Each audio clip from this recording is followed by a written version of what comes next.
Superman and Man of Steel finally go head-to-head in their box office earnings as Henry Cavill's legacy gets threatened by David Corenswet. Welcome to Stats In. If you're just joining us, please subscribe and don't forget to turn on notifications bell for more video. When released in 2013, Henry Cavill's Man of Steel started off strong but hit a speed bump in the second weekend due to a flood of negative reviews and an even harsher word of mouth. At the end of its box office run, it held the record for being the highest-grossing solo Superman movie of all time, earning $668 million worldwide and $291 million domestically, the numbers. But this neat little number is now threatened by David Corenswet's Superman, whose $289 million in domestic earnings is expected to surpass Cavill's box office record by tomorrow, via Discussing Film. For the longest time, Henry Cavill's Man of Steel single-handedly held the honor of being the highest-grossing solo Superman movie of all time. But not anymore. A decade later, David Corenswet's Soup, all puppy eyes, pouty face, dimpled smile, and naive optimism, has won over the fans for good. The golden favorite of DC, Superman, landed a strong comeback and hit a home run simultaneously in James Gunn's 2025 summer blockbuster. Now the DCU movie threatens the box office record of Zack Snyder's DCU film from 2013 and is set to surpass its domestic earnings by tomorrow, at best. If the movie were released today, Superman wouldn't stand a chance of matching those numbers. Yet. However, it is also important to note that Man of Steel was released more than a decade ago.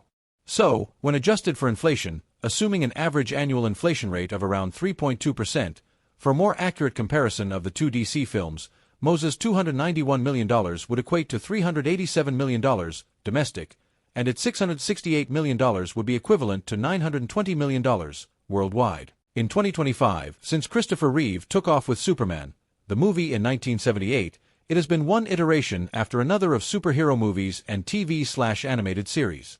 Countless different versions of Superman, Batman, Joker, and Spider-Man populated mainstream media with countless reboots and restarts. So much so that James Gunn declared a ban on origin stories of Soup, the Bat, and Spidey. But despite all the distinctly unique versions of the Man of Steel, Zack Snyder's 2013 film managed to polarize the audience, and the DC Extended Universe it launched became the most obsessively talked-about phenomenon of the 21st century, discounting Barbenheimer, of course. And it's not necessarily a good thing. For whoever said all publicity is good publicity has never lived through the DCU debacle that resulted in the Snyderverse resurrection and the volatile #ReleaseSnyderCut movement on social media.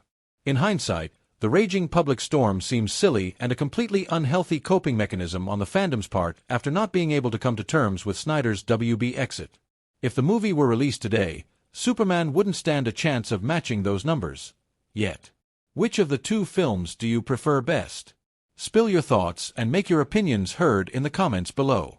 In contrast, James Gunn's fresh new start with DCU has not only healed the broken fandom but also shown the audience a better way to bring Superman's story to life. Corenswet's Superman carries all the complex goodness, hope, and optimism that is signature to his identity, while also dealing with 21st century politics and humanity's modern-day woes that made Man of Steel seem so gritty at the time.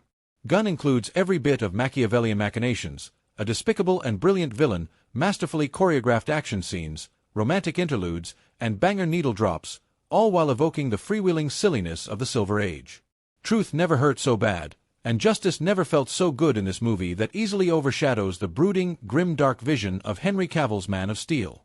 Henry Cavill revealed back in December 2024 that he and his team have been prepping with the OG source materials for Warhammer 40k. Welcome to Stats In.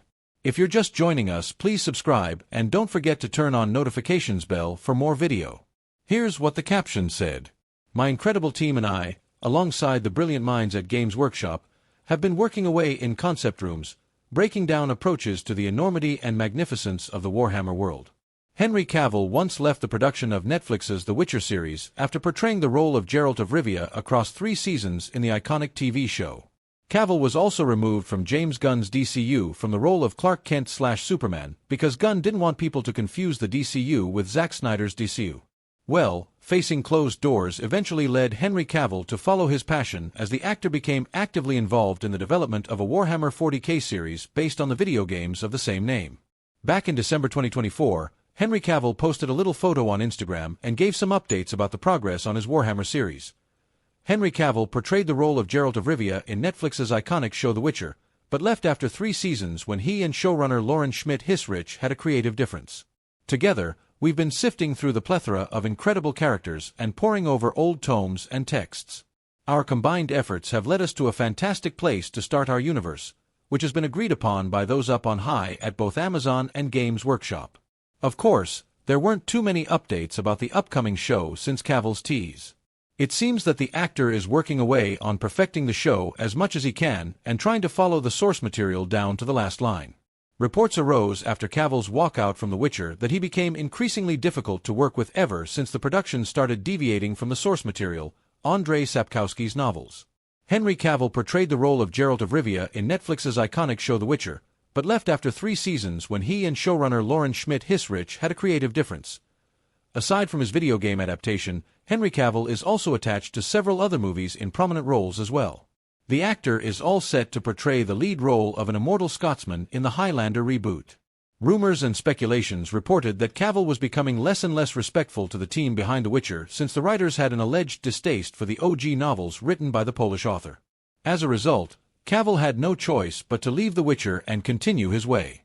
However, with the Warhammer 40k series, it seems that Henry Cavill has found a team that is in love with the source material as much as The Witcher star is. His updates on Instagram, his enthusiasm about the project, and his love for video games are quite evident, and the world surely seems ready for it.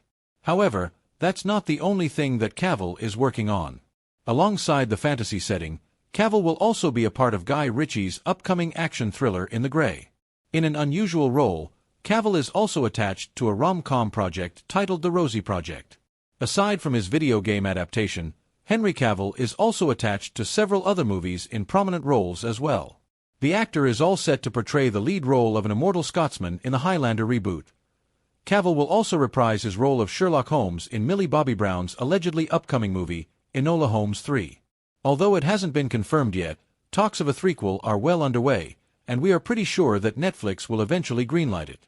Of course, there are rumors and speculations as to which role Cavill will be or won't be playing, but not all of them are confirmed. What we do know is that the star is working with all his heart on the Warhammer 40k series, and we will be watching. What do you think about Henry Cavill's update for Warhammer 40k? Let us know your thoughts in the comments below. There is no official release date for the Warhammer 40k project. Games Workshop is beating their profit records with Warhammer sales, and Henry Cavill is one of the big reasons for the success. Welcome to Stats In. If you're just joining us, please subscribe and don't forget to turn on notifications bell for more video. The Warhammer tabletop miniature game franchise has seen record numbers in terms of sales, engagement, and reach, starting from a small shop in Nottingham, England, to every corner of the world. This meteoric rise started when the former Man of Steel star came out as a longtime enthusiast of the hobby, and after that, there was no turning back. As Games Workshop revealed its annual pre-tax profits, fans and investors of the company alike were elated to find their margins growing by a staggering 30%, via Reuters. These profits can be attributed to the increase in sales and popularity of Warhammer 40,000, which is their flagship miniature game.